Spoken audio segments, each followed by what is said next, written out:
Story 1. Everything is everyone else's fault. They were non-honorably discharged from the military. They divorced in their 20s and are unemployed.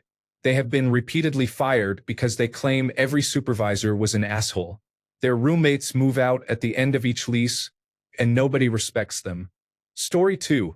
Saying, "Can't you take a joke?" in response to someone who is upset with you. Story 3. Every point of view article about a parent whose children have gone no contact for no apparent reason. Story 4. Someone who goes through best friends at a high rate. I have met this type of person a few times. They are very good at making friends and getting people to like them at first. Then the friendships always fall apart. People end up resenting each other after a short while, but it is never their fault. I think it usually comes down to controlling attitudes toward people they consider close. Story 5. Consistent failure to take responsibility for one's actions. Story 6. A friend of mine was recently divorced. His ex-wife forced her way into his home to meet his new girlfriend.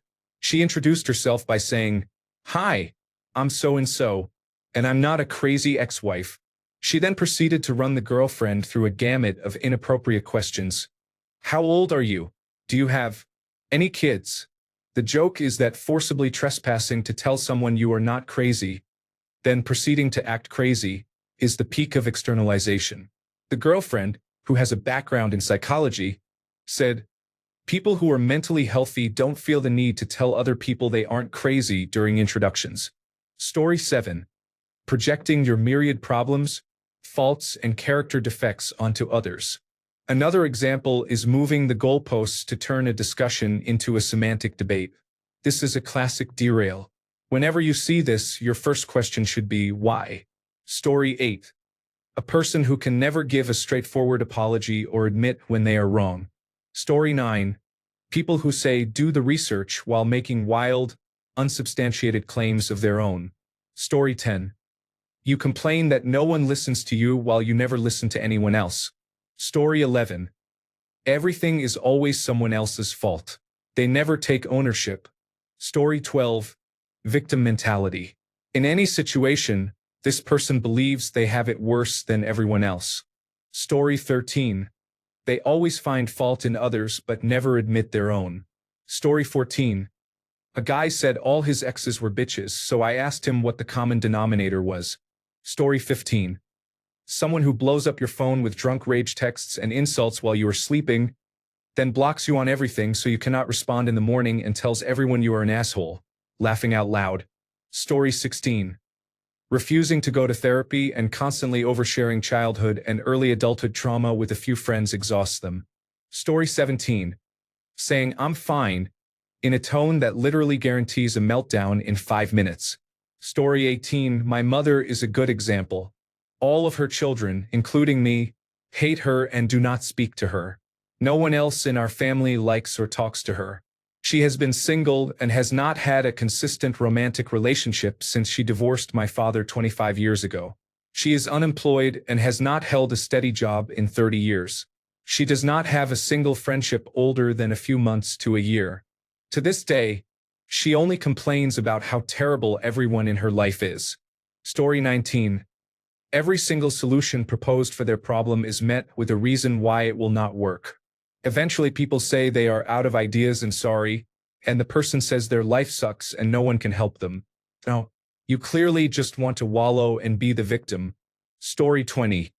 You're just too sensitive. Classic dismissal of other people's feelings instead of considering why your words or actions hurt them.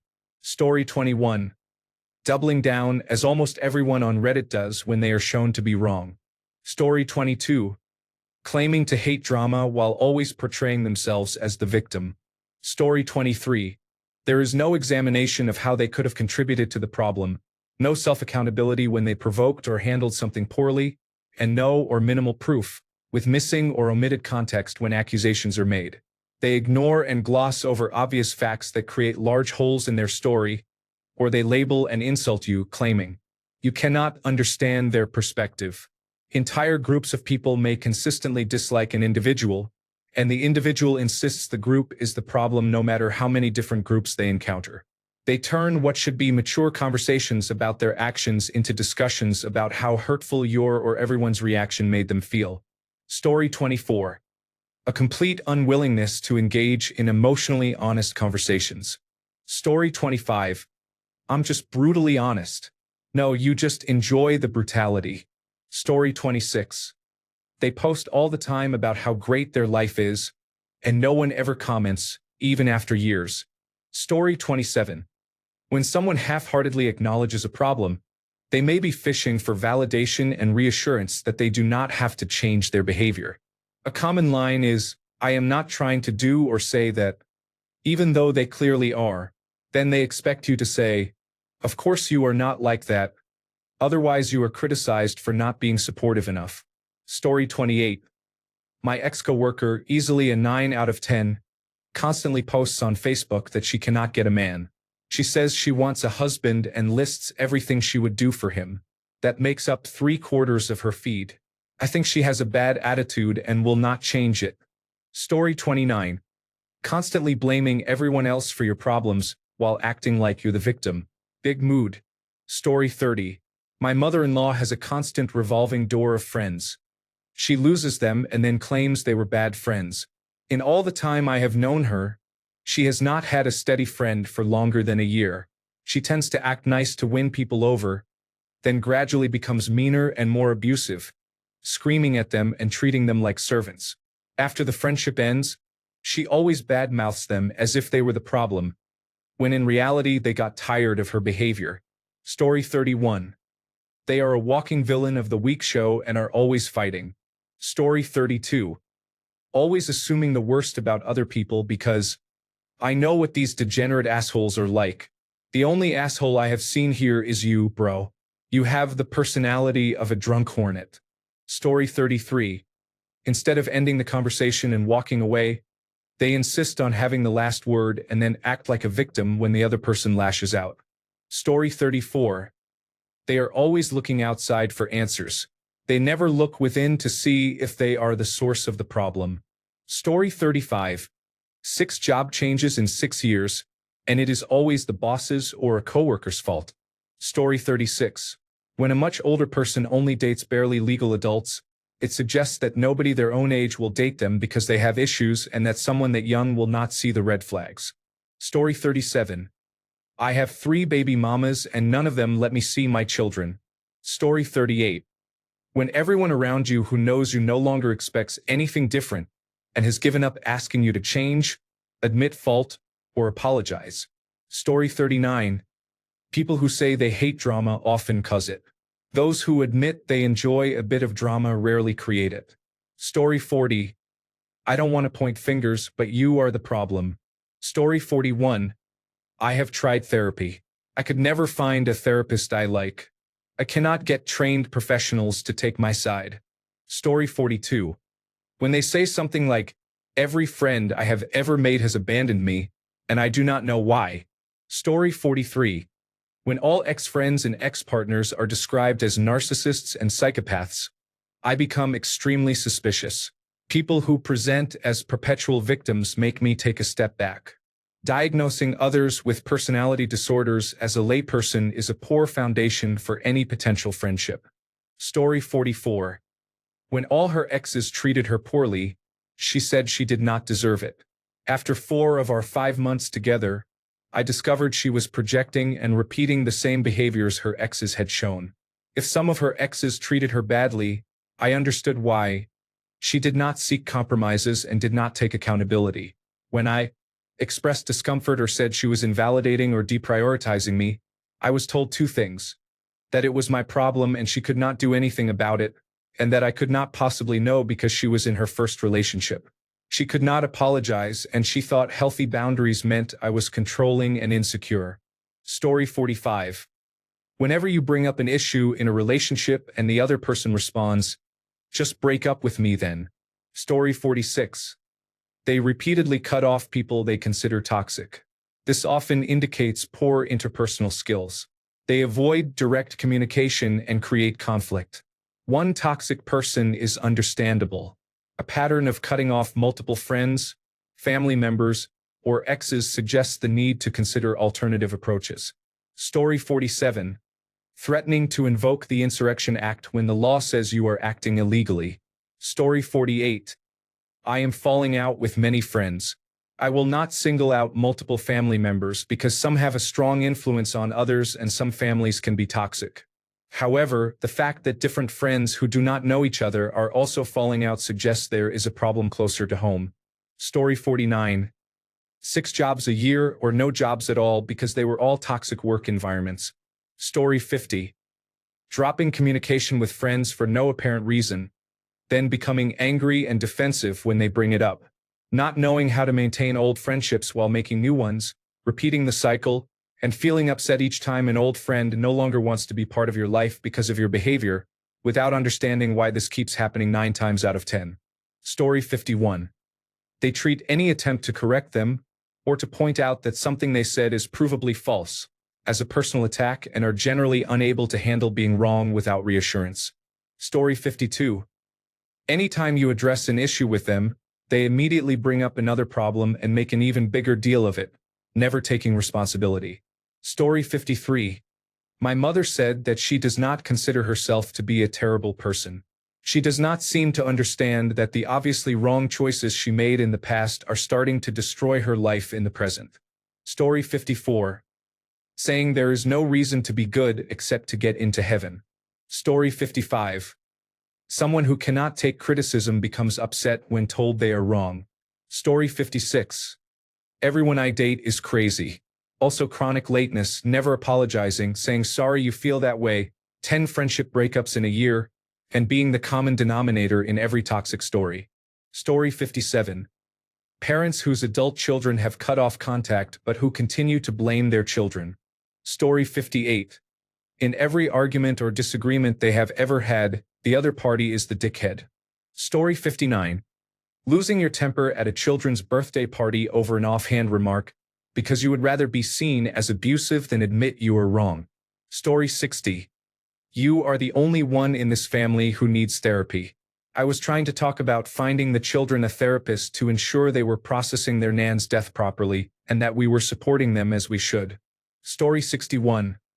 Donald Trump has been mentioned every 5 fucking minutes for the last 10 years. Story 62. Hassan Piker shocked his dog for moving. He then swore at her and called her spoiled when she yelped. I do not know who he is beyond that, but that tells me all I need to know. If you cannot tell, it means he is an ass and the problem. Story 63. The person had a large family, but no one wanted to interact with them. Story 64. I have an old friend whose toxicity and lack of accountability have left her with 0 close friends. Her wedding was last week and she had no bridesmaids. She still refuses to admit that she has been the problem in her friendships. Story 65. Threatening the most extreme response to a minor infraction I may be unaware of. A delivery driver who was new to the route that includes my business, on his 4th day making a delivery, complained about stacks of pallets impeding one of the 2 swinging doors in our dock. They were not blocking the door, only butting up against it when opened. He proceeded to tell me, and I had just met him, by the way, that it was an infraction and that if the fire marshal were called on an official complaint, it could seriously affect my accreditation. All of this instead of simply asking me to move the pallets. It was a 3-minute fix, and it happened before I even learned the driver's name. Story 66. A perpetual victim displays a pattern of broken relationships, each accompanied by the same sob story of victimhood. This behavior also includes people who cannot apologize even for the smallest things. Story 67. Are you always blaming someone else? No matter what? Do you panic at the chaos you create? Story 68. People who say I tell it like it is or I'm the only one brave enough to say what we're all thinking are often toxic as fuck and unwilling to consider viewpoints other than their own. It also goes hand in hand with if you can't take me at my worst, you don't deserve me at my best. It suggests they will be caustic unless others act as doormats and tolerate abusive behavior. Story 69. When a girl says I do not have female friends or I prefer to just be one of the guys, there is a reason other women do not like you. Story 70. You were fired from every job you have ever had because your coworkers were rude. Story 71. constantly being in the wrong place at the wrong time, or, in other words, someone who regularly finds themselves in trouble. Story 72. People who think it's normal for chaos to follow them around. Story 73. Blaming every breakup on your ex being crazy or toxic without acknowledging your own role in the relationship falling apart. Story 74. A person's vehicle tells a tale. When dashboard lights come on and you ask about them, the reply is that they have been on forever. The lights came on because the owner failed to maintain the vehicle. The owner is the problem but will never admit it. This reflects their approach to life. Story 75. If you can't handle me at my worst, you don't deserve me at my best. Girl, you're always at your worst. Just because you dress up sometimes doesn't mean you stop being a mean person who thinks leggings and pumpkin spice flavoring is a personality. Story 76. They are controlling all main branches of government but blaming the Democrats for the shutdown. Story 77. Constantly using therapy language without having changed any behavior other than quitting a substance. Story 78. The use of the word narcissist is too loose when describing people with whom they have conflict or a troubled history. Story 79. I never fight with my friends. I don't like drama.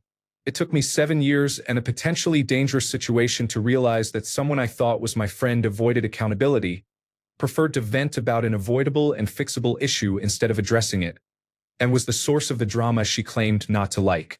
I ended that 7-year friendship in March of this year. Story 80. I'm just brutally honest. No, Karen, you're just brutal. The honesty is optional. Story 81. Never be the one who is to blame. Only other people make mistakes. Story 82. I work with a legally blind man who is not allowed to drive because his sight is so poor. He cycles to work every day on an illegal electric bike that can reach 30 miles per hour. He is oblivious to the trail of carnage behind him. If an accident does not happen within 3 feet of him, he blames others rather than himself. Story 83. When an escalator stops while you are on it, your entire media apparatus screams at the escalator all day to make you feel better. Story 84. Declaring they have cut all the toxic people out of their lives and will focus on self-love and self-care, they often go through this phase multiple times. It is a way of saying that the people in my life do not tolerate my bad behavior, but I do not think I should change, so I will find a new social circle. Story 85. If you cannot handle me at my worst, you do not deserve me at my best. Their worst is constant and absolutely terrible, and their best will be infrequent and mediocre. Story 86. People who blame the universe for every failed friendship or job should reflect. At some point, if chaos follows you everywhere, it is not bad luck. It is a pattern. Growth starts the moment you stop treating accountability like an insult. Story 87. When every friend has a good reason never to invite you to anything. Story 88. They get angry and act as if you are attacking them whenever you mention something they did that upset you. Story 89. When someone says that all of their exes are crazy, it is a huge red flag. Story 90. When a 45-year-old said, "If you get into a relationship with me, I'll fuck you up emotionally," while laughing, I made a face to show my coworker, then rolled my eyes. That was the last time I spoke to that man. Story 91. When she says that all the people I have dated are in relationships or married. Story 92. Men cannot handle me. I am a real woman. Strong women know their worth. Some commentary about zodiac signs. Story 93. Frequent sloppiness. Have you ever met managers like that? They always blame being busy for the sloppy mistakes they make, yet the mistakes they have to correct are not what makes them busy. Story 94. Drama just seems to follow me around. You are the cause. Story 95. I once read on Reddit that if you tend to meet a lot of assholes in your life, it is probably not them. You should reevaluate your own personality. That was an aha moment for me, and I have tried to be a better person. I have not met nearly as many assholes since. Story 96.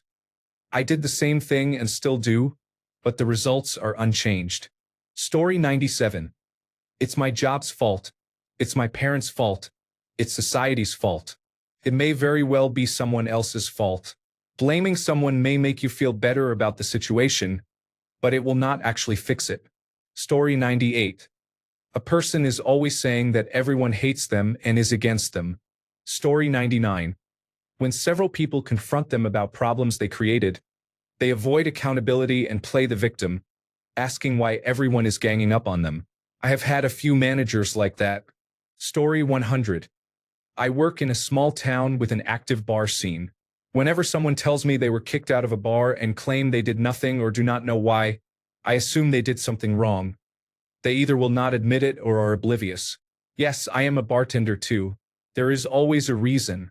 I respect people who tell me why they were kicked out. That is personal growth, and it does wonders for earning respect. Story 101. Many people change jobs frequently because of their bosses or coworkers. Story 102. When a person has problems everywhere they go, such as multiple jobs with difficult bosses or ex-partners, family members who dislike them for no clear reason, or cashiers, baristas, and servers who are rude, it is time to examine the common denominator. Story 103. I hate drama is a fair thing to say, but every person I have heard who makes a point of saying it causes the most drama. Story 104.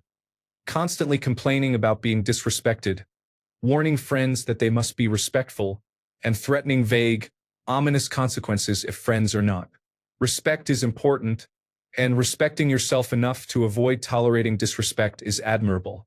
However, people who fixate on this are often very sensitive, reactive, and emotionally immature, and will cry disrespect anytime they are called out on their behavior. Story 105. Labeling everyone you get into conflict with as a narcissist, my brother in Christ, is unlikely. There cannot be that many people with narcissistic personality disorder. Thanks a bunch for sticking around till the end of the video. Remember to subscribe, and until next time, stay awesome and goodbye.